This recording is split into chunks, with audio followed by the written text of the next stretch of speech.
Start off with the Namo Om Vishnu Padaya prayers, and then I'm sure Kunal Prabhu will start with the Mangalacharan prayers when you start the session. So, Hare Krishna, everyone.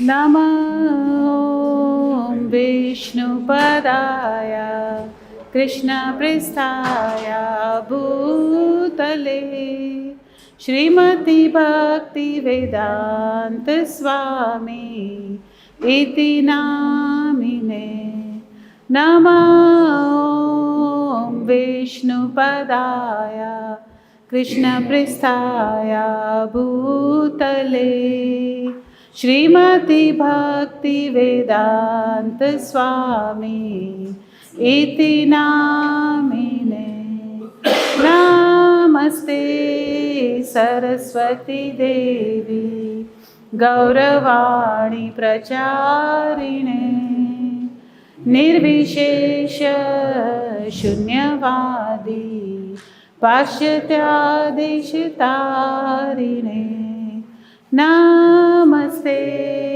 Saraswati Devi Gauravani Pracharine Nirvishesha Shunyavadi Pashyatyadeshitarine Jai Shri Krishna Chaitanya Prabhu Nityananda Shri Advaita Gadadhar Shri Vasadi Gaur Bhakta Vrinda Jai Shri Krishna Chaitanya Prabhu Nityananda Shri Advaita Gadadhar Shri Vasadi Gaur Bhakta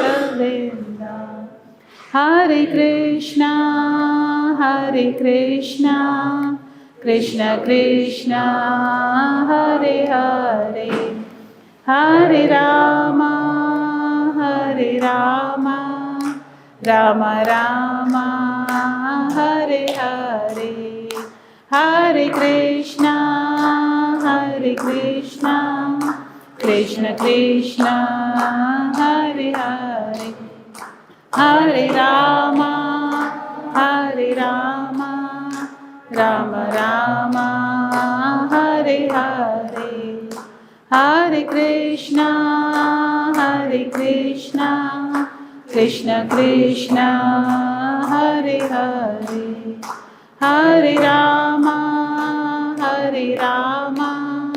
Rama Rama Hare Hare Hare Krishna Krishna Krishna Hare Hare Hare Rama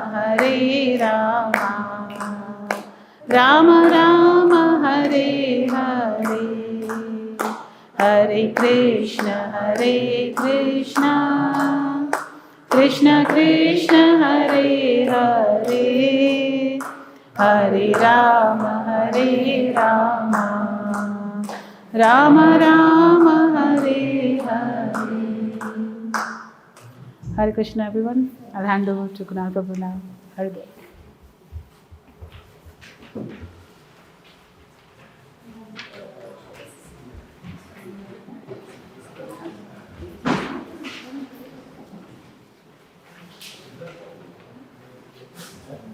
Haribol, everyone. Thank you again, as ever, for coming.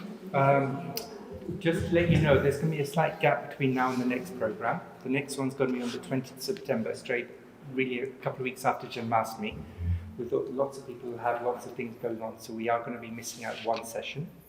And at that function, the RCT trustees are coming as well. So if we can be here and chivvy them along, that'd be very nice. So I just want to do my usual. I like asking questions, so I'm going to do this again as ever. The last time I asked a question, can anyone remember what question I asked? So I'm just trying to see if there's any sort of... No, okay. So I asked the question is, first question we asked a few weeks ago was actually, why are you here? We got some answers. Then the next question I asked was actually, why did Krishna come to deliver this? Why did he come?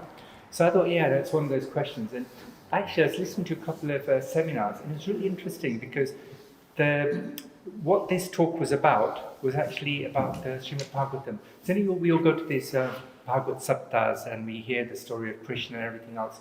So actually, the story goes that at the very beginning, all the sages in Naimisharanya have been meditating for 1,000 years, and they asked 6 questions. So this is 700 verses, and they asked 6 questions, and one of the questions that they asked was, why did Krishna come? And this was about some time after Krishna had left. And the interesting thing here was, with those 6 questions, the reply came in 18,000 verses.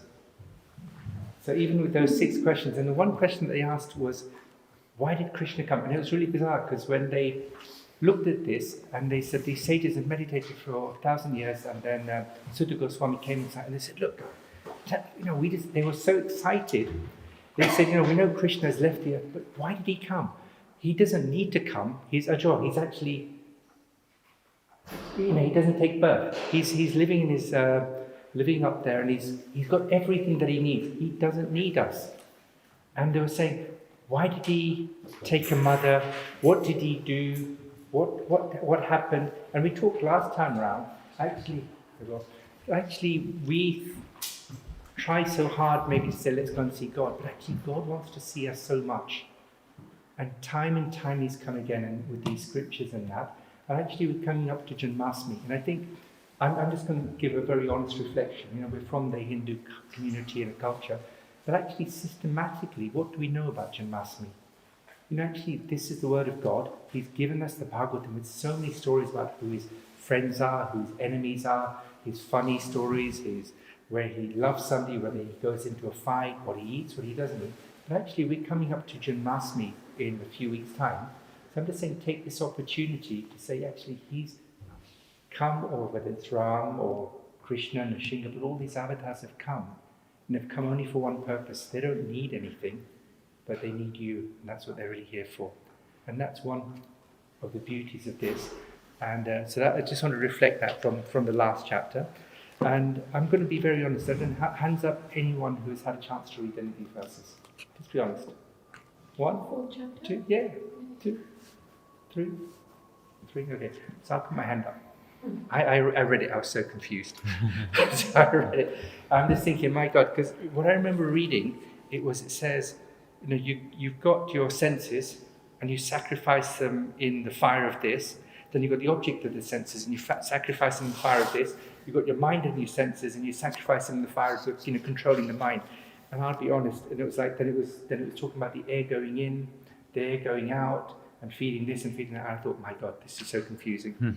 So what I'm hoping for today is that this young man here will give me a bit of enlightenment, at least on that. But one small request is, even if you just get a chance to read the verses only probably will take you maybe 10 minutes.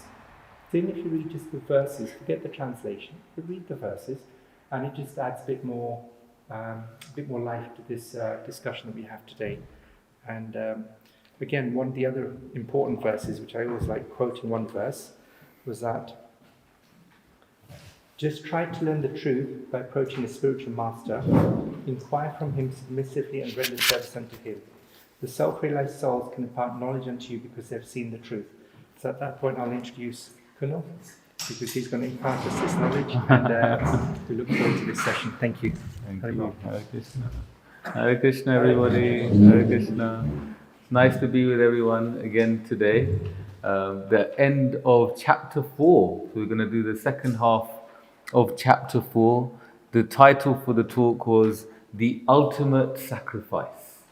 The Ultimate Sacrifice. We're always thinking about, why do I have to sacrifice so much in this world and get such little in return? So do we ever feel like that? We sacrifice a lot, and sometimes the return on investment may not seem enough. So we'll start off by chanting the Mangala Charan prayers, the little sheet that you've been handed out, so we can chant the prayers. And after chanting the prayers, does everyone have a sheet? We can share, good. And then we will get cracking with the discussion. Okay.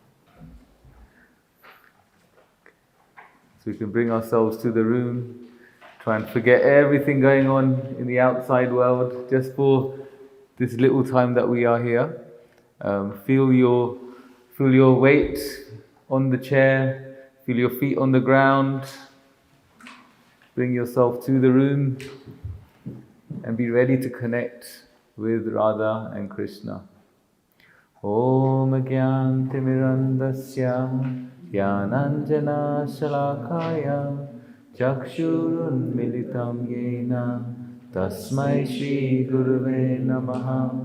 Shri Chaitanya Manobishtam Stapitam Yena Bhutale Swayam Rupa Kadamayam Dadati Swapadantikam Vandeham Shri Guru Shri Yuta Padakamalam Shri Guru Vaishnavamscha Shri Rupam Sagrajatam Sahagana Raghunathan Vitam Tam Sajivam Sadvaitam Savadutam Parijana Sahitam Krishna Chaitanya Devam Shri Radha Krishna Pada Sahagana Lalita Shri Vishakhanvitamscha.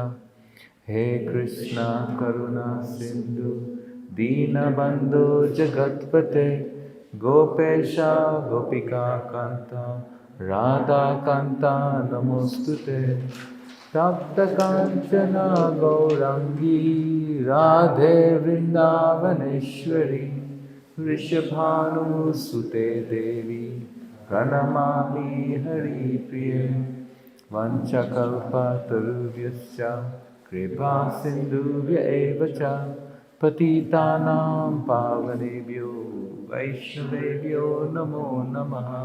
Shri Krishna Chaitanya Prabhu Nityananda Shri Advaita Gadadhar Shri Vasadi Gaura Bhaktavinda. Hare Krishna,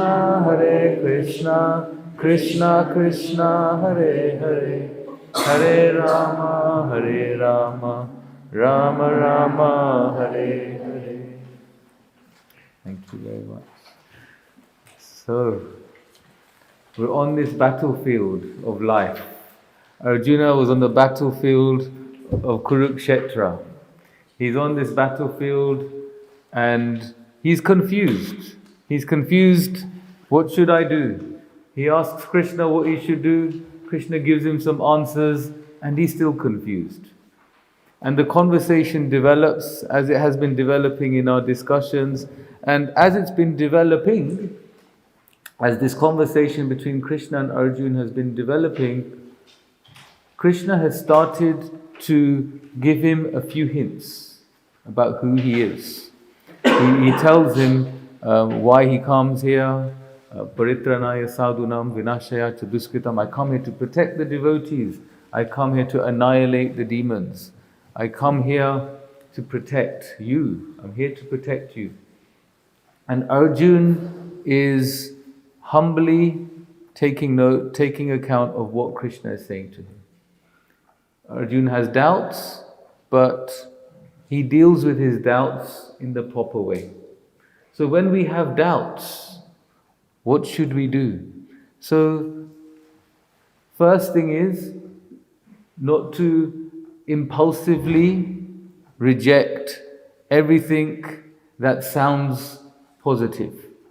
Generally, when we start to have doubts about God, we just dismiss the whole thing. Dismiss that He might even exist. His whole existence. Because we might doubt one thing. And because we doubt one thing, we dismiss Him in entirety. We dismiss the whole book. Sometimes we have doubts because someone told us something. Recently, someone came to my house and saw the book, the Mahabharata. It's like, oh, why have you got the Mahabharata in your house? You can't have the Mahabharata in your house because the Mahabharata is all about fighting, and then that means your house. They said to me, that means you'll keep fighting in your house. So there's so many superstitions going around, isn't there? There's so many, and then what happens after a while? It's like Chinese whispers. Once it gets around enough, we start to believe it. But I responded that, the Bhagavad Gita is part, in one sense, is part of the Mahabharata. So then I shouldn't have the Bhagavad Gita here either, because that's where the actual war is taking, just before the war. It's right there. Someone once said to me, never name your child Sita. Oh, that's such a beautiful name. Why wouldn't I name my daughter Sita? No, because then she'll get harassed as much as Sita was. Sita got harassed by Ravan, like that. So like that, there's so many rituals, isn't there? There's so many rituals, and we don't. And as Divyesh Bhai was saying, sometimes we accept the ritual, but we don't really understand what's going on behind the ritual. Isn't it? Sometimes, I remember when I was about 16 or 17, my aunt, my Faye, she was having a housewarming havan, a yagya, and I remember I said to the priest, because I was quite skeptical about it, I was a teenager who just needed answers, like, why am I doing what I'm doing? I can't just sort of sit here and not know why I'm sitting here. There's a fire, there's some bhajans, and I'm kind of thinking, this is a Saturday afternoon I've given up to be here. Like I could be out, I could be doing something, but my mom and dad have forced me to come here, and I don't have a clue what's going on, no understanding. So I went to the priest. No, first I asked my dad, and my dad said, just ask the priest. So I said to the priest, Ame havan kem kare. My Gujarati is not good. It's got worse over the years. Ame havan kem kare, and the priest said to me, Havan karu pare. I'm like, ha, kem. Havan to karu pare ne? Like, ha, kem. And you could see he was getting a bit annoyed with me. And I wasn't just willing to take that answer. And then he gave me he just went into something, he said something like, karu pare, and then he said something, Brahma, Vishnu, Mahesh, and then he said, Adle karu pare. And there was no, he just went round in a circle and there was no explanation. And then I looked at my dad and I said, okay, can we go? Can we go? No, sit down. Okay. But the thing I realized then, and I guess over the years, as I recall that memory, is that without the knowledge, without transcendental knowledge, which is what the chapter is entitled, without transcendental knowledge, without understanding why we're doing what we're doing, what's going on, what is the purpose, what will happen is life will just start to become meaningless, and these rituals become meaningless because there's no real understanding. And if there is understanding, actually it's done with heart. It's done with a lot of heart because there's understanding. So even though sometimes we may be more analytical, some people, we have different personalities. Some are more analytical with their head, some are more emotional, they think more with their heart. But somehow or the other we need to integrate and synthesize our intelligence with our emotions. Our head and heart have to come together. They have to somehow come together. Because when they come together, then what happens is our thinking, our intelligence is illuminated by spiritual feelings, by spiritual emotions. And if we are more of a heart person, it feels good. Then if we take away the intelligence and we only go on how it feels, then on a day where it doesn't feel so good, we might not do something purposeful on that day. If everything's just about I feel like it, I don't feel like it. I feel like it, man che, aje man nathi, aje man che, aje man nathi. Then what happens then? We become very unsteady. So steadiness in our spiritual practice comes by means of sacrifice. So as Divyesh Bhai was saying here, Krishna, he speaks about many different types of sacrifices, sacrificing the mind, the senses, the hearing process, What does it all mean? In one sense, the sacrifice can be the fire yagya. In one sense, the sacrifice can be the ultimate sacrifice. And the ultimate sacrifice is we sacrifice our consciousness. This is the main thing. Because our consciousness, it's polluted by what's in the mind. And the mind, if you think of the mind, it's like a big trash can, right? And for millions and millions of lifetimes, we've been putting a lot of rubbish in that trash can, in that dustbin. And after millions and millions of lifetimes, and we don't know all those lifetimes, we don't remember any of it. But even if we think about just this life, and from whatever we remember in this life, the rubbish that's gone into the mind, or into that garbage bin, is how we see the world. It's how we see the world. And whatever trash we've seen, whatever rubbish that we've seen, we begin to think that whatever's going on around us is related to that trash. I can give you an example. Today my cousin, this morning, my cousin messaged me.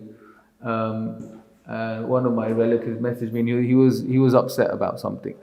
And one of my relatives was upset about something because someone had sent a message to his phone, and then that person deleted the message. And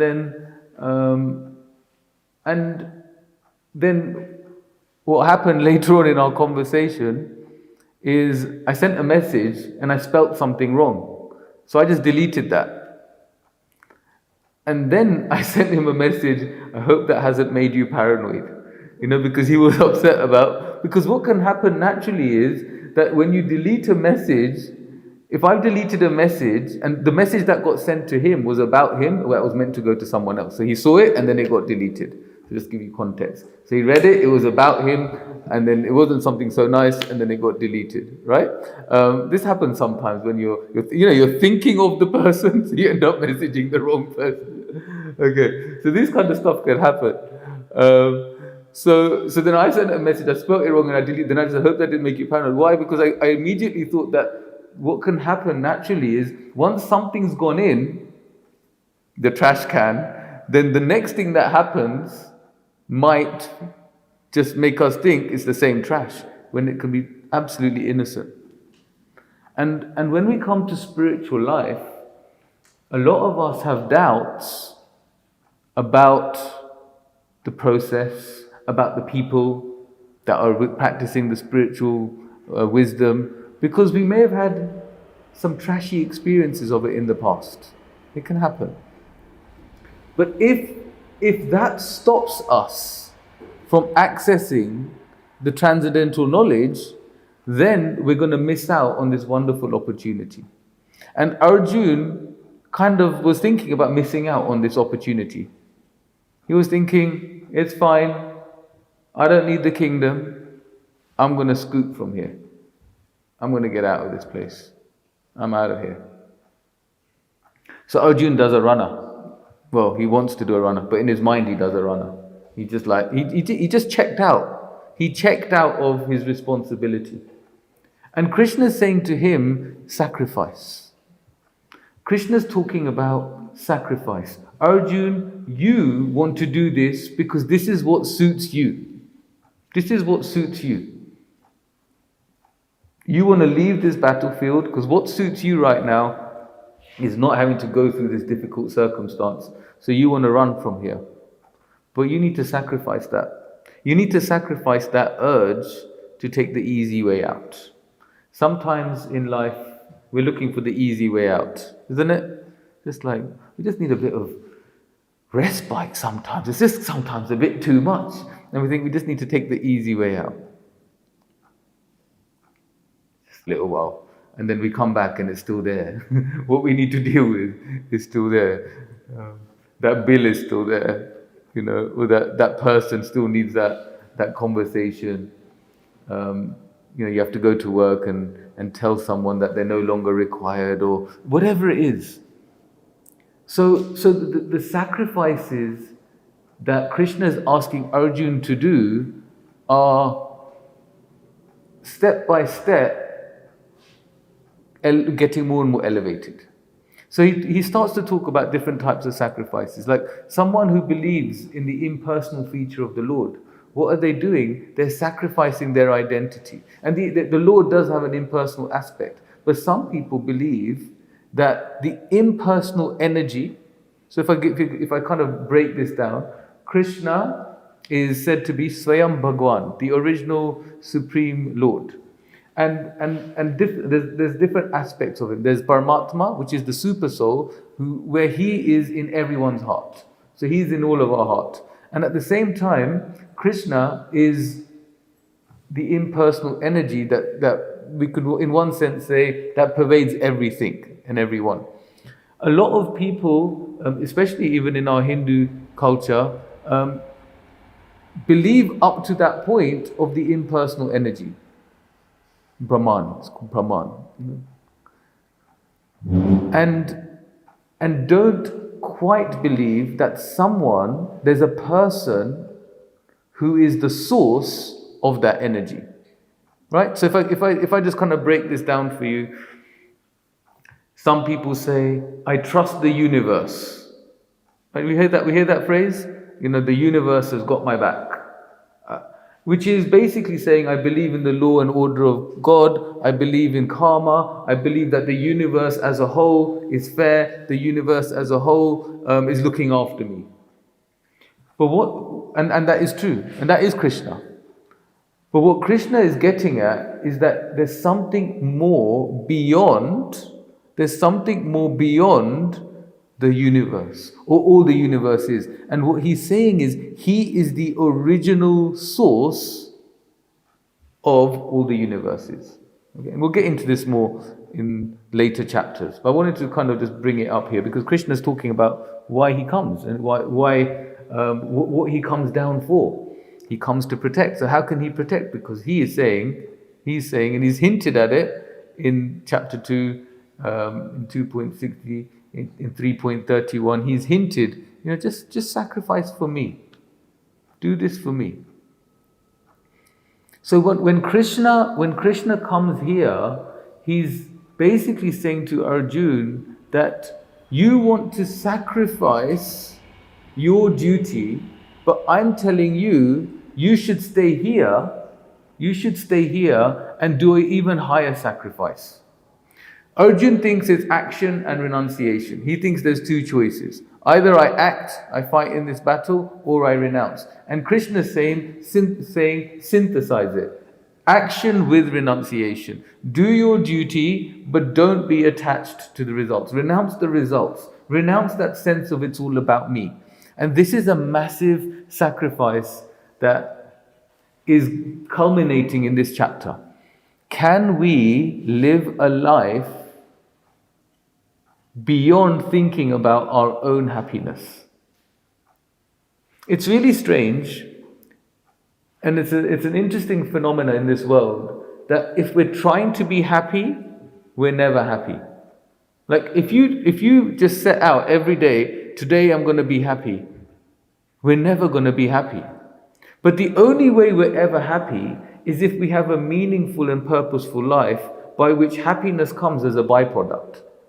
So it's not when it's not when we're trying to be happy, we become happy, but when we have a meaningful life, a purposeful life, a life which involves sacrifice, then what happens? Happiness comes of its own accord. It just sort of comes by itself. I think it's in 422. If who's got the Gita can just read. Has anyone got this open? 422. Okay, can you read the translation? He who is satisfied. Yeah. He who is satisfied with gain, which comes of its own accord, who is free from duality and does not envy, who is steady in both success and failure, is never entangled, although performing action. Brilliant, thank you. He's satisfied with gain which comes of its own accord. So this is like the gain of happiness. It just comes of its own accord. It comes as a byproduct. We're not fighting every day just to become happy. Those that are living every day to become rich are never rich enough. Because the amount that they earn will just never feel satisfying. So they're never rich enough because for them it's not enough. But one who works according to who they are, according to their nature, lives a life where they are working very much aligned in their personality, then the gain comes of its own accord. Because then what happens is you end up having an occupation that is so in line with who you are that gain will come of its own accord. The wealth you need, the happiness, the fulfillment, all of that comes of its own accord. But the money that follows came because they're doing something, sacrificing maybe other desires, but just doing what is very natural to them. And Arjun's natural personality is a warrior. So Krishna says to him, you go to the forest, what will happen? You'll go to the forest, you'll see some injustice, and when you see injustice in the forest, you will fight for justice. Because you can't get away from who you are. It's like you can't run away from yourself. Right? You can't, because your mind follows you wherever you go. So gain comes of its own accord, and it's free from one who is free from duality and does not envy. This is a big thing, isn't it? Does not envy. Free from envy. Vimat saraha. Free from envy. Envy is a big topic. We could have a whole week seminars on envy. But overall what we can say about envy is trying to bring others down. That's what envy is. Someone has something that you desire, and as a result, we act in a way that is destructive, and that destructive action is generally, let's bring that person down. Let's just bring that person down. So when that person is brought down, we feel, okay, now they're no longer above me, I don't have to envy them. Or you get someone else to agree with you that this person is like this person is like that, how could they do this? Just bring them down, bring that down. But what happens when we bring that person down? Our own consciousness collapses, actually.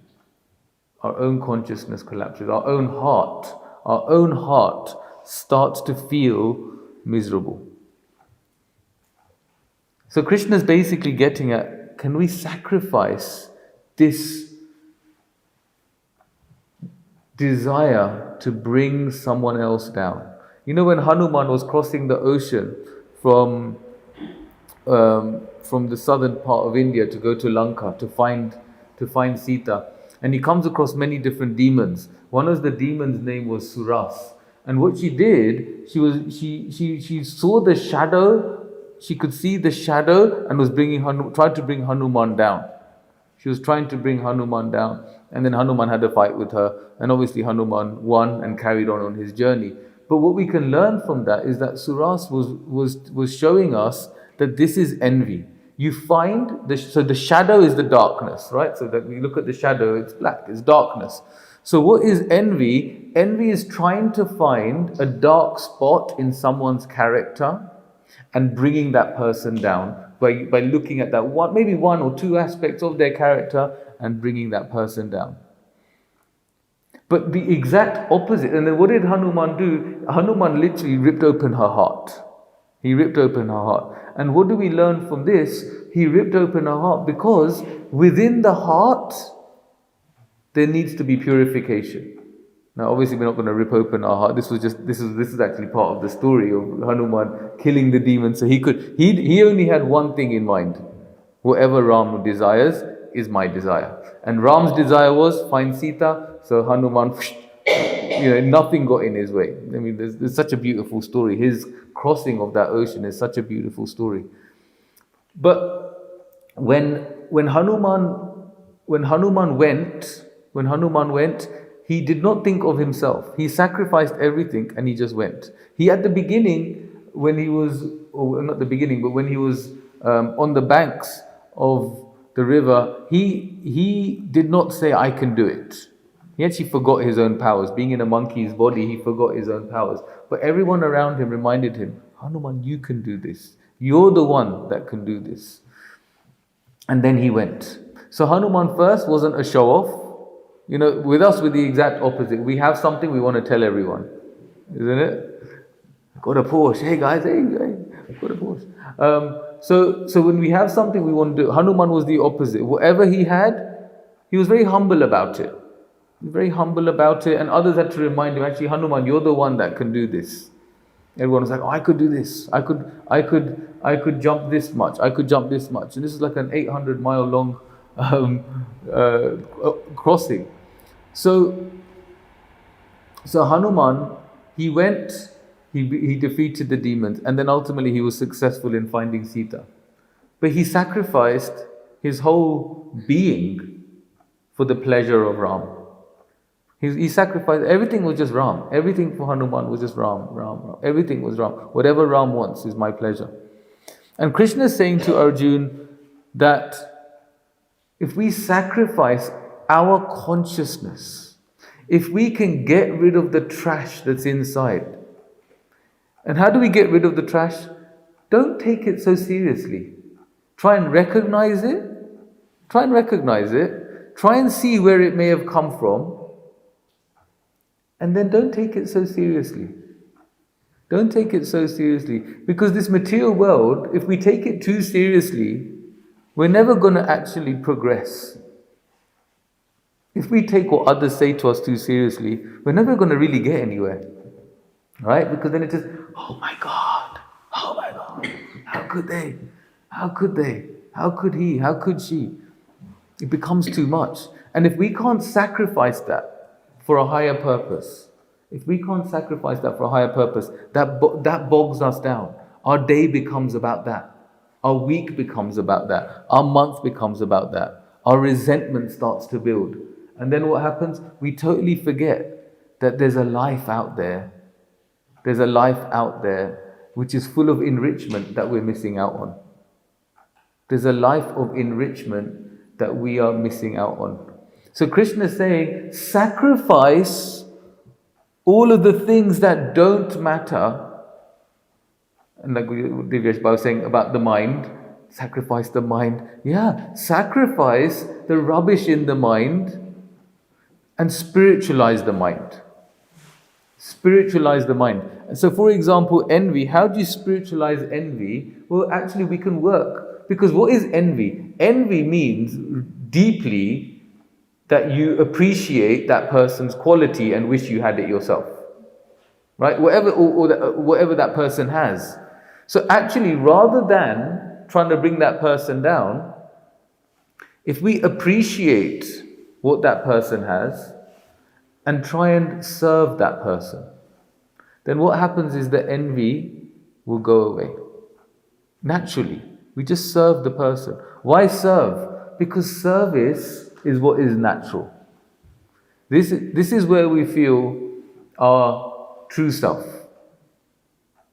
Jiva Swarupoi Krishna Nitya Das. There's one saying in the Shastra that Jiva Swarupoi, the Jiva Swarup, the constitutional position of every Jiva, of every living entity, of all of us in this room is Krishnera Nitya Das, is being the eternal servant of Krishna. Now I remember when I first heard that word servant, I was like, nah, this ain't for me. Because we kind of think like, why would I want to be a servant? All these years, I'm trying to grow up and try to get myself to a place where I can be the master and I can have a servant, and now we're being told Krishna Nitya Das. Become yourself situated in your eternal position as the eternal servant of Krishna. It just sounded a bit like, this is not my thing. I remember once I got an email, this is in 2004, I got an email and I printed it, because in those days email wasn't on the phone, email just used to go on your computer, and I remember I printed it because I was organizing these youth programs, how to try and encourage the youth in spiritual teachings. And I remember I printed an email from someone just regarding the program, and that person signed off "your servant" and with their name. And I printed it and I left it somewhere in the house. And my mom saw it. She saw it and she read the email. And she's like, "What is this your servant business? Like, what is this business, your servant, your servant?" And I was kind of, at the beginning, I wasn't really quite understanding it. But what happened, as I started to practice spiritual life a bit more, what we realized is that we're always serving someone or something. And when we are serving someone, we're actually finding a bit more of a meaning to our life. There's a bit more meaning to our life when we are in service of others. A mother, when she has a new baby, when a mother has a new baby, she's constantly serving the baby. I mean, you can't get away from it because the baby is crying, it's screaming. And the mother's in constant service. Constant service. It's total sacrifice. No sleep. You know, in one sense, lost identity. Lost every other identity and just totally zoomed in. I'm a mum. That's it. It's like, you know, I'm a mum. You know, and it's really hard. Those first few years for a mother are very, very difficult. And that sacrifice, even though it's very, very difficult, there's some pleasure. Is that right? I've not been a mum, but yeah, is that right? Yeah? There's some pleasure. There's some pleasure. And you see the child grow up, and the child may sometimes not say nice things to you. The child may doubt your parental qualities. But still, we never forget the pleasure of serving the child. And still, the child may have said this and said that, done this and done that. But when they come home, beta ke khau che? You hungry? Ready to serve. Ready to serve. And it's very natural. And that mood of service gives pleasure. I see it even when I go home. I go to my mum's house. And as soon as I go in, kuno fruit ka, okay, biju couch, no. You know, I take off my jacket, and before I know it, even going to my mom's house, take off my jacket, and I put it there, and then sometimes I go to get my jacket and it's not there. Why? I put it in the wash. Thanks, Mom. Why? Because there's this mood of serve. I want to serve. I want to serve. This mood of service. So when we go beyond ourselves and extend ourselves to our family, what happens when we have a family, we understand life's not just about us. We have a family.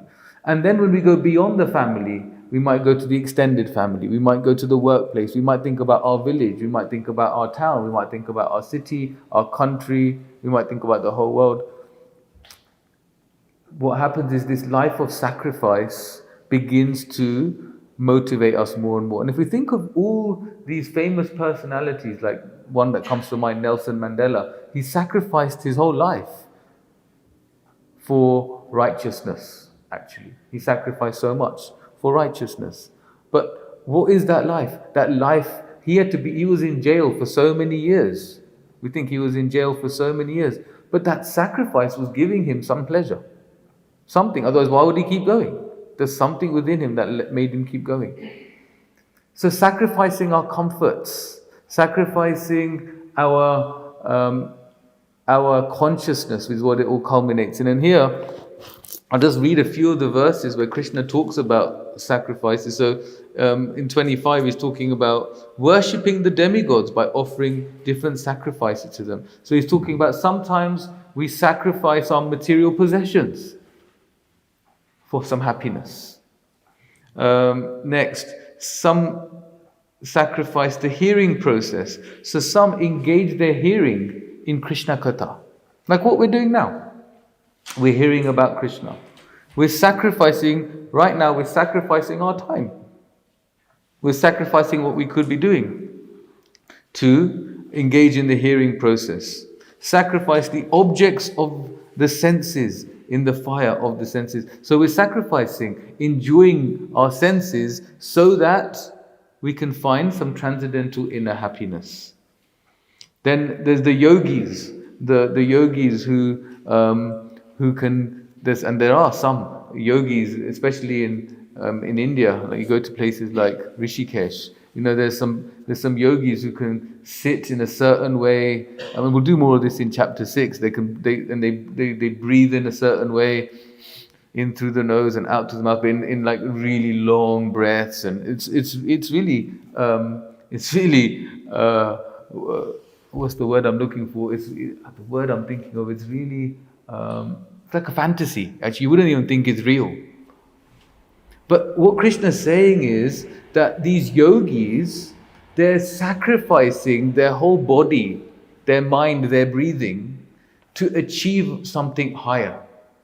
Because what they're doing is they're meditating on the Lord within their heart. And by meditating on the Lord within their heart, they're sacrificing the life of worldliness. I mean, that's not meant for everyone, but there are some people who have that inclination. So what they do is that's what they sacrifice. And he talks about that again in 29. And then, I love this text, 31. Can anyone read 31 for me? Anyone volunteer to read 4.31? So it's at the top of page 219, if you've got this book. 219. Yeah, 4.31. It's right at the top in black. Or maybe there might be, you never know. I've got 219 here, but it might be different. Which verse is it? Chapter 4, text 31.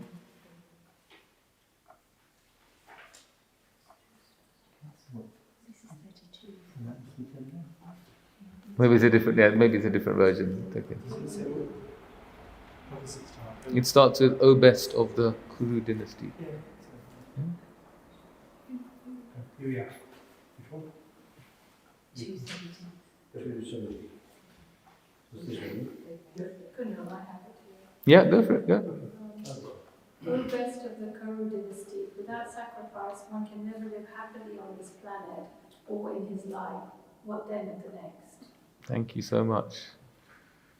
Without sacrifice, one can never live happily on this planet or in this life. Then what of the next? So, if we don't sacrifice in this life, then we're not going to be happy in next life. So Krishna's basically getting at live a life of sacrifice now to have a better result at the end. Right? So, and actually people do this all the time. So my nephew's doing 11 plus soon. It's like, oh, 11 plus. So and he was telling me, he said, Mama, I said, yes, he said, I can't watch all the football because I've got to focus on my exams. I'm like, that's so cute, he's like, and what's he showing me? He's showing me he's willing to sacrifice the start of the Premier League season, a big thing for like a 10-year-old. He's willing to sacrifice the beginning of the Premier League season. Why? To study. To get into, because he wants to get into a certain school. So there's some sacrifice for some results. There's some sacrifice. So whatever we're doing in this world, when we sacrifice, it's in one sense sometimes to get something later, but sometimes we're just sacrificing because there's some pleasure within the sacrifice. There's some pleasure because even the concept of studying, there's some pleasure in it because your intelligence is engaged. And when our intelligence or our intellect is happily engaged, then the mind cannot take us here, there, and everywhere. When our intellect is strongly is like a strong anchor, when we engage the intelligence enough, the mind doesn't have the madness that it can have. So it's important that our intellect is satisfied. Our intellect should be satisfied. And our intellect is mostly satisfied when we approach spiritual knowledge. When we get an understanding of the way the Lord works in this world. the way the Lord is, the person the Lord is, what happens is our intellect is so engaged that when the mind starts to attack, the intellect can calm the mind down within oneself, just within oneself. So this is a beautiful text about sacrifice. And then Krishna then says in text 34, okay, so what's the best way of getting knowledge? How are we going to understand what's the best type of sacrifice?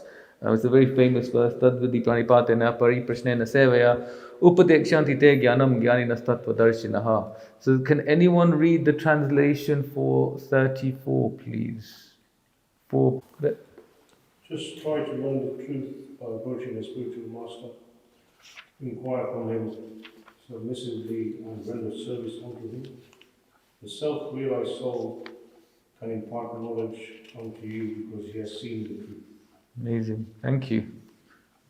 So, approaching spiritual teachers. When we approach spiritual teachers, we can learn the truth. We can learn the truth. Inquire submissively. What does inquire submissively mean? Inquire with some humility. Inquire with some humility. If we're always going to challenge, then where's the submissiveness? So Krishna is making it clear. Inquire submissively. Render service. Why render service? Because when we render service, knowledge gets revealed within the heart. So knowledge isn't just about, like we were talking about earlier, the head and the heart. They need to synthesize. They need to come together. The head and the heart need to come together. Why? Because we understand, we try to understand through the head, but then Krishna reveals in the heart. So the head and the heart have to be aligned. The head and the heart have to be aligned. That's why it's important, if we're very analytical, if we're a thinker, let the thinking be illuminated by feelings. Get in touch with your feelings. If you're a thinker, if you are always ruled by your feelings and emotions, get in touch with your intellect. Understand, because sometimes even when we don't feel like it, I'll be honest, there are so many days I don't feel like chanting my rounds. I'll be honest. There's some days I wake up and I'm thinking, oh my God, I don't feel like it today. But as soon as I start, but then intellectually, the intelligence tells me this is the process that's been given. This is the process that's been given. If I keep going, I'll be on the right path. And as soon as I start chanting, it might take a whole round. But as soon as I do a whole round or get to my second round or my third round, then I'm back in the flow and I start to feel some connection again. So it's not that when we practice spiritual life, last time we were together and we were encouraging you to chant every day, to do some daily chanting, and maybe you tried it, and maybe some days it was nice, and some days it wasn't so nice, or some days it didn't feel, sometimes it just might feel like nothing's happening. I get this a lot from some people. Nothing's happening, Kunal. Like nothing's happening. You told me I'm going to start feeling happy. I'm not feeling happy. So I've stopped doing it now. Okay. And then Srila Prabhupada gives this analogy that when someone has jaundice, the remedy for jaundice is to take sugar candy, to eat sugar candy. So you take sugar, and the sugar feels really bitter, really, oh my God. Because when you got jaundice, when you got that sickness, and you're yellow and you're all over the place, everything that you taste just tastes really karvu, bitter, really, really bitter.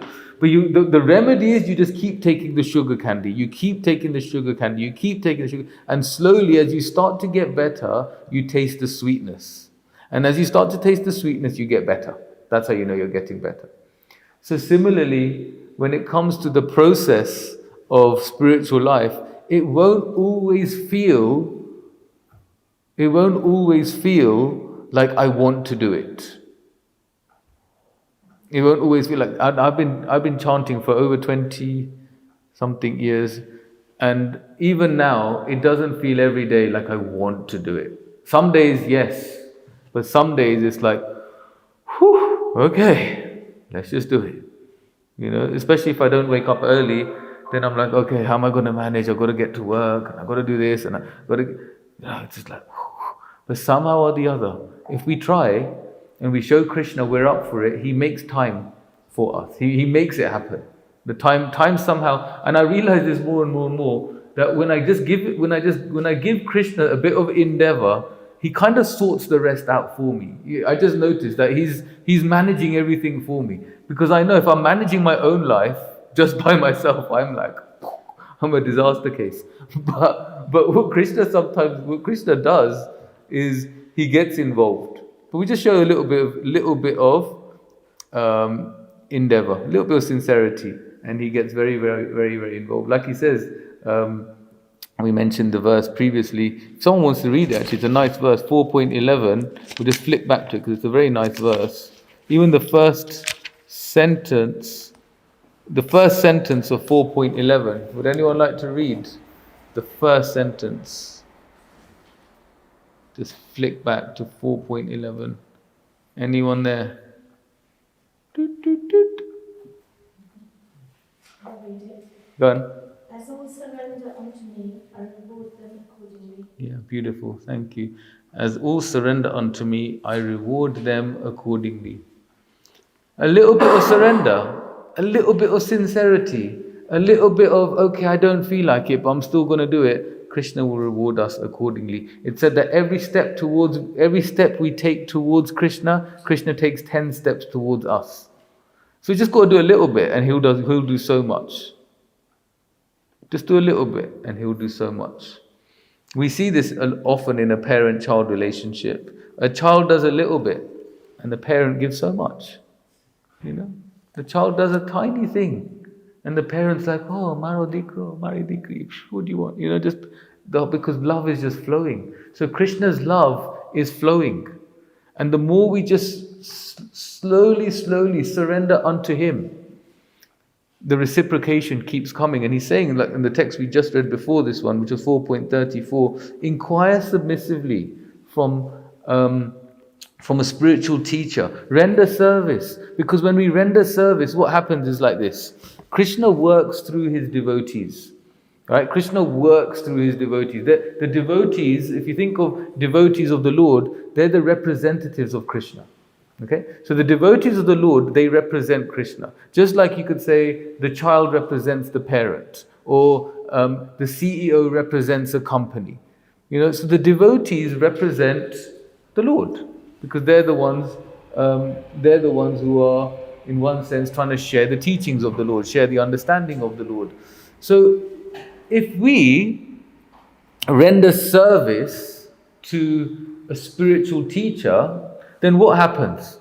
Then that spiritual teacher becomes pleased with us. When that spiritual personality or a spiritual person becomes pleased with us, they gain the favor of Krishna.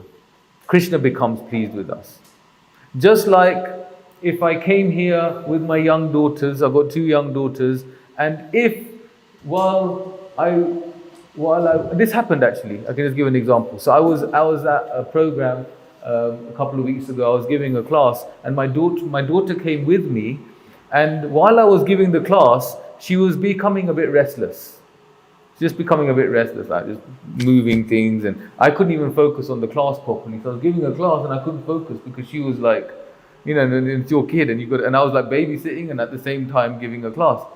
And then what I noticed is someone who was in the class just sat with her and then started to do some work with her, like some sums and some reading, and just started to be with her. And then automatically, I just felt so affectionately happy to the person that was looking after my kid. Just naturally, because naturally they're just looking after my kid. So naturally, I'm just feeling so pleased with that person. Right?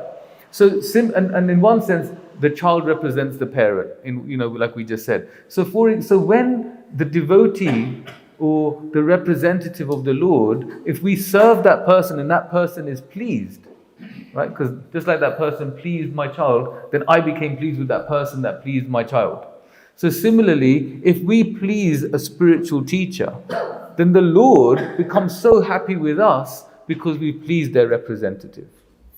It's like, and it's natural. We see it all the time in day-to-day life with our own family. Because whoever we feel affection for, if someone pleases the person we're affectionate towards, then that happiness is going all around, if you like. So similarly, if we please someone who is so dear to the Lord, then the Lord becomes very, very much pleased with us. So this is like the shortcut. If we want the fast track to spiritual happiness, please the spiritual teachers. The self-realized souls can impart knowledge unto you. And then what happens? The knowledge gets revealed in the heart. That's what we're saying. The souls can impart knowledge because they have seen the truth. And then what happens? That knowledge gets transmitted, imparted in the heart. Okay, I'm getting to that time again. So then Krishna carries on and says in 35, I like this, I like everything, but this is really good. Anyone for 35? Who wants to read the translation for 4.35? Someone who hasn't read something yet, maybe? Yes, please. Having obtained real knowledge from the self-realized soul, you will never fall again into such illusion. For by this knowledge you will see that all living beings are but part of the Supreme, or, in other words, that they are mine. Thank you so much. So when we get this knowledge, we'll never fall again into the illusion. What illusion? The trash that we've been building up. We'll never get caught up in that trash, because now we're seeing beyond the trash. We're seeing beyond the junk, beyond the rubbish, beyond all the difficult things we've been through in our life. Whatever it is, whatever challenges we've been through, we can see beyond it. Why? Because we start, by this knowledge, you'll see that everyone is part of the Supreme. And then Krishna says, or in other words, that they are mine. So he's hinting again to Arjuna that I am the Supreme. He says the Supreme, and then he says, by the way, just a quick thing, they are mine. So he's reminding Arjuna that I am the Supreme. This is me. And they're all part and parcel of me. So what does it mean when everyone's part and parcel of Krishna? What it means is we'll never fall into that illusion, because we understand that everything and everyone comes from Him. And if we understand that everything and everyone comes from Him, that means we understand that whatever challenges or whatever happiness or whatever gain I'm getting, it's coming from Krishna. Which means He has sanctioned it. He sanctioned it. And because He has sanctioned it, that means we have the ability to overcome the challenge. Because Krishna doesn't give a challenge to us that we can't handle. He never gives a test that we can't handle. Like an exam, I think we mentioned this before, like an exam. The teachers set an exam, they want to challenge the student, but ultimately it's set up so the student can pass the exam. Challenged, but they pass. So Krishna is saying that the challenges are coming, they're all part of me, but you can pass this challenge. Because He won't give you a challenge that you can't pass. He won't do that. And then he carries on towards the end of this chapter, and he says, I'm just going to skip towards, text 40. Can anyone read text 40, please?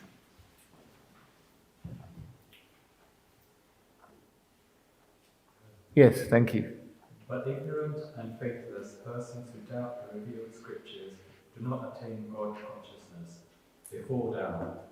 For the doubting soul, there is happiness neither in this world nor in the next. Thank you. Ignorant and faithless persons do not attain God consciousness. They fall down. So he's talking about consciousness. It's not about what we do. It's always about the intent behind with which we do something. Everything is based on the intention. Because Krishna can see what's in the heart. We can't fool Him. Right? We can't trick Him. We can trick everyone. But everyone, and it's not that we'll be able to see through everyone. We won't be able to see through everyone. People will be able to trick us. Haven't we been tricked before? Been tricked, Divyabai? Yeah. This is hurting, give me this antibiotic. So so we have this tendency actually to cheat others and be cheated. It's there. We have this tendency to cheat others and be cheated. But Krishna says here that for the doubting soul there is happiness neither in this world nor in the next. If we're always going to doubt and not do anything about our doubts, then we'll never find happiness. Why? Because what we're then doing is putting faith in the trash. Right? We're putting faith in everything we've accumulated. And we're living our life based on all of that. Based on the mind. But the mind, and we'll come to this in chapter 6, the mind is always working against us unless we control it. Unless we control it, the mind will work against us. So we have to make an effort to control it. And like we said earlier, we can control it by engaging in spiritual knowledge, because then the intelligence can then put the mind at rest. So for the doubting soul, there is no happiness. If we're going to doubt everything, but no, I don't believe you. No, that can't be true. I mean, that doesn't sound like a happy life. Doesn't sound. Krishna is saying there's no happiness. Okay, and this last text of the chapter, again, a really important verse. Tasmada jnana sambhutam ridstam gyan asitmat. Oh my God, this word. Gyan asinat manaha. Tasmada jnana sambhutam ridstam gyan asinat manaha. So ridstam is the heart. Ridstam gyan asinat manaha. Chitvainam shamshayam yogam atishto tishto bharata. Can someone read this final verse? It's so fitting. It's so fitting. Can anyone read the last text of chapter 4, please? Maybe again, someone who hasn't read one.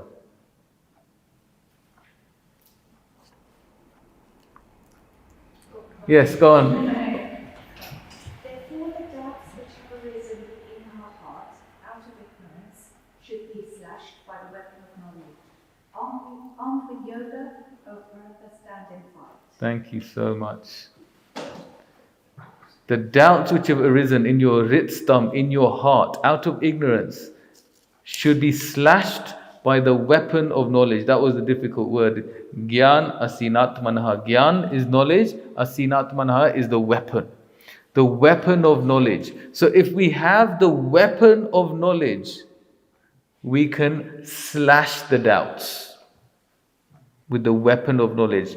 And then Krishna says, Atishta tishta bharata, stand and fight, which means rise up to the challenges of life. You can rise up to the challenges of life if you use your transcendental knowledge to slash the doubts that have arisen in your heart. What are the doubts in our heart? The doubts in our heart is that it's not fair. The doubts in our heart was no, I deserve more, I deserve better.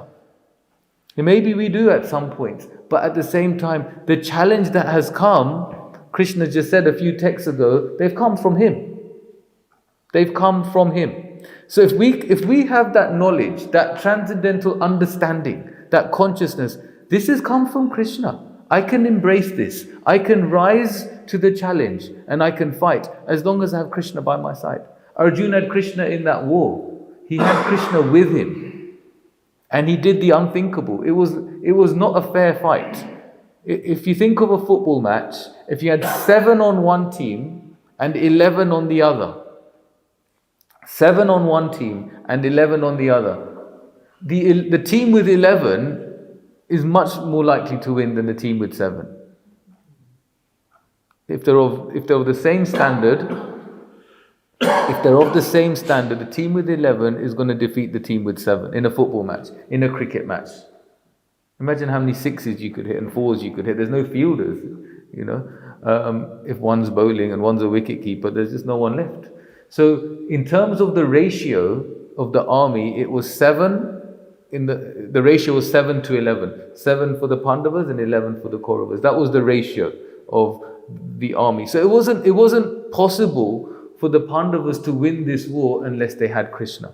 So sometimes we may think it's not possible for us to overcome the challenge we're going through right now. The mental challenge, the emotional challenge, the spiritual challenge, the financial challenge, whatever crisis we're in sometimes.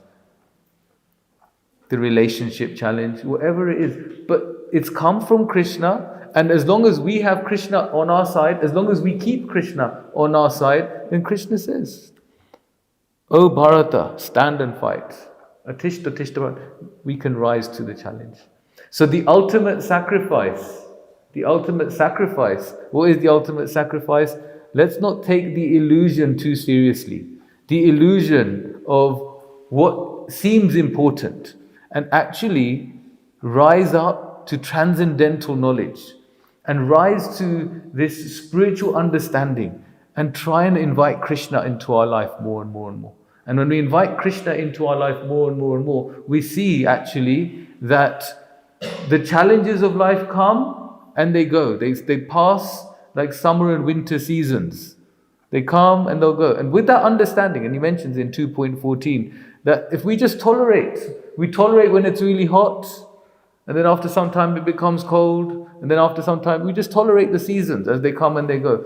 So we tolerate happiness because we know it's not going to last long. We tolerate distress because we know it's not going to last long, because that's the way the world works. So thank you so much for your kind attention. It would be really nice if we hear from some of you, your thoughts and comments on this chapter. And Jyoti Ben's got the mic, so she'll come round if anyone doesn't. Hare Krishna. Hare Krishna. Very good. Just need to make sure that we use the mic so that in the recording we can hear the questions properly. So if anybody wants to. Actually, I want to start off with a question, if that's okay. Yeah, please. Is that okay? Yeah, sure. You know, this point you said about, I've come across it so many times where sometimes people will put a question to you which becomes really difficult to answer, or how do you know that what's written in the Bhagavad Gita isn't somebody's imagination, for example, or the Bhagavatam isn't somebody's imagination, or it's not a poet or a writer who's thought about it. How can you be sure that, if I try and explain to somebody the Bhagavad Gita as it is means, Srila Prabhupada has kind of put that concept in place that, the succession and so on, but how do you know? And I'm sure you've had this question many times, and I always struggle to. I try and avoid falling into debates about it. So if somebody says to me, "Show me God," I'll say, "Sorry." Yeah. When I find him, I'll let you know. But how do you answer these questions? Because people actually use their intellect sometimes to trap you rather than to even think about maybe there's something in here. Yeah. So I think that's the thing, Jyoti Ben. Really good question. How do we know that this is exact what Krishna said? How do we know? So the ultimate thinking is this: that the proof is in the pudding. Like, you don't know until you've tasted it. None of us will know until we taste it. And Prabhupada, when he wrote this Gita, what he was saying was that it's making so many people devote to Krishna. This Bhagavad Gita is making so many people devote their lives to Krishna. So how do we know? Well, how can we prove something? How can we prove anything? If you think of a scientist will say, this is the hypothesis, this is the method, this is the result and the conclusion. So similarly, the hypothesis is try this spiritual practice and you'll become internally joyful. What's the method? Okay, read this book, live your life according to this book, chant the Hare Krishna Maha Mantra. Result, I'm becoming happy. Conclusion, this works. You see, so actually the proof is the experience. The proof isn't, how do I know Krishna said this exact word? We don't. Okay, in one sense, we don't. Okay, we don't. If you want to look at it, do we have a picture of Krishna? Do we have a voice recording of Krishna saying it? No, we don't. But if we practice what it says here and understand for ourselves, am I feeling transformed? am I feeling different? Am I experiencing something that I never experienced before? It's like when you're going on a journey. So on Saturday, I'm taking my daughter to Liverpool. She wants to watch a Liverpool match. I'm taking her. So we're going to set off at Euston Station. We're going to go by train. And the end result is Liverpool Lime Street.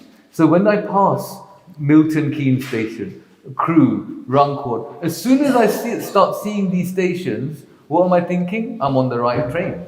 I'm on the right train because I'm seeing the stops I'm meant to see to get to that final destination. So similarly, how do I know this is the perfect knowledge, the right book, the one which is exactly as it is? Because as I practice what it says in this book, am I starting to develop the qualities it says that I will develop? And so it's like a map. Your own guide is yourself. So that's what I would say. Yeah. I'll try that next time I get a question. Thank you. Thank you, Prabhu. Just a quick one on today's talk. Just reflecting back, I think one of your points was interesting, which was aligning your occupation with your nature. Oh yeah. I just wanted to explore that a bit more because I guess just a little bit of thought process is, for example, as you get older, then you have responsibilities and kids and family and all these other things that go on, ambition. And how do you align sometimes your occupation with your nature? Because you may be potentially in the wrong occupation. How do you get aligned into the right occupation? And at what age and what time? At what age, what time? It's never too late. It's never too late. But these things don't have to be a drastic thing. Whatever is in our nature could start off like a hobby.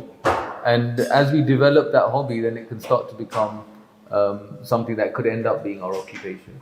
It doesn't have to be drastic. So if we have a family, we got bills to pay, we can't just we can't just sacrifice our family for our hobby. That's the wrong type of sacrifice. But if we sacrifice some of our other time to explore ourselves a bit more, and then you might notice. And because what can happen if you actually found what's naturally you, because it is so natural, then making the time for it doesn't feel like a chore. It just feels like an inspiration. Sure. And then as time goes on, that hobby might be something that can end up being your occupation because it's so naturally you. So the two things we should look out for within ourselves. What am I really competent at? What am I really good at doing? Like a Venn diagram. What am I really good at doing? And what do I really like doing? What do I really like doing? And what am I really good at doing? And they have to both be there. When you put them both like this, whatever's in the middle, like in that Venn diagram, whatever intersects, that is where we can really find what we can do in terms of an occupation. So I could say, I really like playing football. I'm really not competent at football, so it won't intersect, right? I kept thinking when I was young I'll be a centre forward for Liverpool, but it didn't work out. Or you might be really good at something. Like I'm actually quite good at balancing balance sheets because I'm an accountant. I'm actually good at it. Do I like doing it? Not really, and that's why I don't practice as an accountant. So then those things. But then you find, what do I really like doing? Okay, I like teaching. Okay, what are you good at doing? Yeah, I'm quite good at teaching. And then you can intersect, okay, maybe that should be my occupation. So like that we can really explore ourselves. That make sense? Does anyone else have any thought? Yes, can maybe pass the mic along. Thank you so much. The paragraph you read about finding a spiritual master and serving that master is all well and good written. But in reality, in life, is like, how do we know that master is genuine? There are a lot of people out there who proclaim to be these spiritual masters and people follow them. Yeah. So, how do you know they're genuine? How can you assess, let alone serve them? Yeah. Without doing it blindly. It's a really good there point. are so many people out there who are doing it in India and here. Yeah. People donate to their charities, people, and they they all proclaim to believe in Krishna, but in different ways. So that's quite, unnerving, especially for us as adults, but young people as well. It's a really good point. How do we know it's the right master? So, assess. We don't have to just go gung-ho, oh my God, the way he said that, just totally going run by our feeling. We should assess. We should intellectually think, does this person represent the teachings in the Bhagavad Gita? Just by spending some time. Is this person trying to canvass me for money? Just actually assess that. Like, is this person just trying to, all the things that we may doubt, are they just trying to get money off me? Are they just trying to get some fame or power by having... Sorry, slight. Oh, wow. Whose birthday is it? It was Sanishad's birthday on Monday. I'm sorry I haven't been around, but this is the least that I can do. 40 people. Yes. And there's another one. Sorry. We didn't get one free.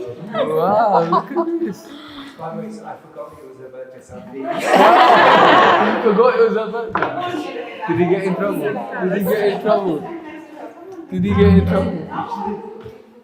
Divesh, but you should come here.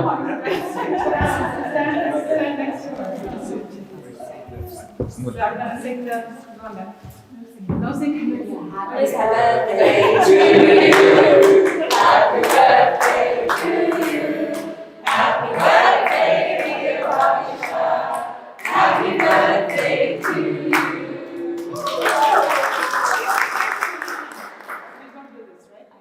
Hare Krishna to you. Hare Krishna to you. Hare Krishna, Hare Krishna. Hare Krishna to you.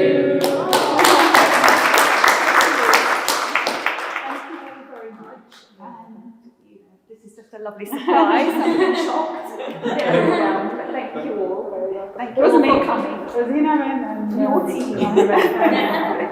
You've got to play your cards out. One other announcement, we were talking about sacrifices and people giving things up. Actually, I met Kunal's sister today who works with me, and she says, where's Kunal going?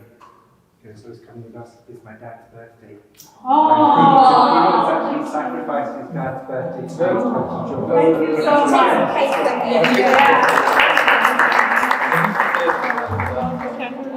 Well, if you do, then do, yes. Otherwise, we can just, So we can have a bit of a break. We'll cut this, and I think we'll finish with the last answer. Can we just get somebody to take a photo, please? Oh, you already cut? I think it's somebody. This is something. And I did. I knew half of it because we never had contact. We never had any contact. Thank you. Thank you. Go on. Put a little tag. Yeah, yeah.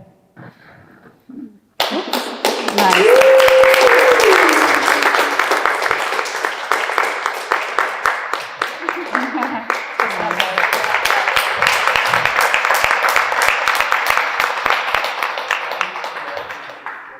Literally, just on behalf of both of us, it's really, we're really grateful that Everyone's here and celebrating like this, and I know we have something where they do something for Jess, but please, it's everyone's. So I know there's probably lots of other birthdays. I know, I'm there's sure, probably, so but please, but we're grateful for all of this, and yeah.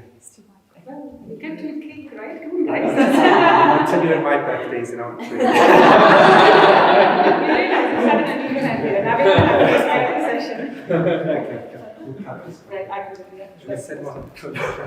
In fact, do you guys want to join? Just please help. If you just want to take a photo. Thank you. And can we just take it to the other side? Thank you so much. That's fine. Yeah, I'll take that. So we'll share this instead. Yeah. Should we just do the last question and then I think we'll let you're answering the question, right? Yeah. Sorry. Nice surprise though. That's great. I'm more inspired now because of that Oreo cake. So what is it about? The spiritual teachers. So is someone trying to canvass me for money? Is someone just also, Srila Prabhupada, when he was asked, okay, you are a sadhu, you are a saint. Show me, he was asked, show me your miracle. Because there were so many gurus who could produce ash or produce gold or make things fall off from places. They could just do mystical things.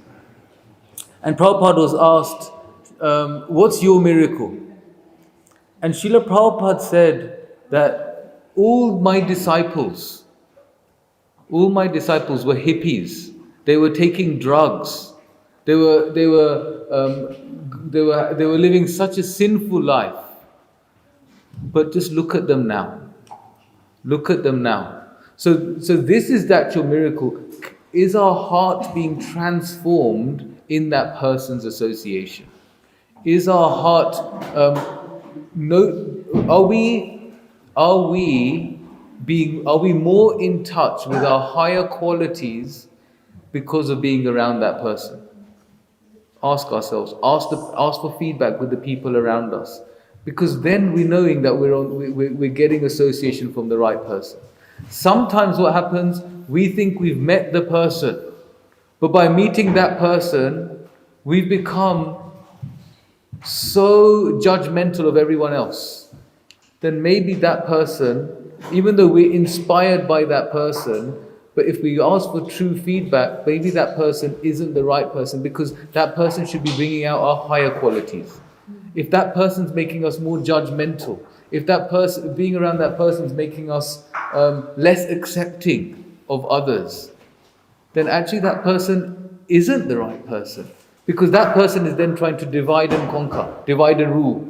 But actually someone who is spiritually uplifting will take us towards Krishna. And taking us towards Krishna means loving everyone. Actually, our heart should be transformed in such a way that we're loving more, we're caring more, we're accepting more, we're understanding more. And if someone's association, a spiritual teacher's association, is helping me open up my eyes to this extent, then I found the right person. So we have to keep checking in with ourselves. How am I being transformed? Am I being transformed? And am I being transformed to my higher self, or am I being transformed into my lower self? So many people get attracted to someone who has Shakti, someone who has charisma. So many people got attracted to Hitler, right? So many people got attracted to him. But then what did he do? Did he bring out their higher qualities? No, he didn't. So when we're becoming attracted to someone's charisma, someone's energy, we can keep checking in, what is that doing for me? Am I loving more, accepting more, appreciating more, caring more? Then I'm around the right person. I hope that makes some sense. Does anyone else want to share anything? I guess it's too tempting with the cake, but if anyone does, everyone's got their eye on the cake. Okay, great. Thank you all so much.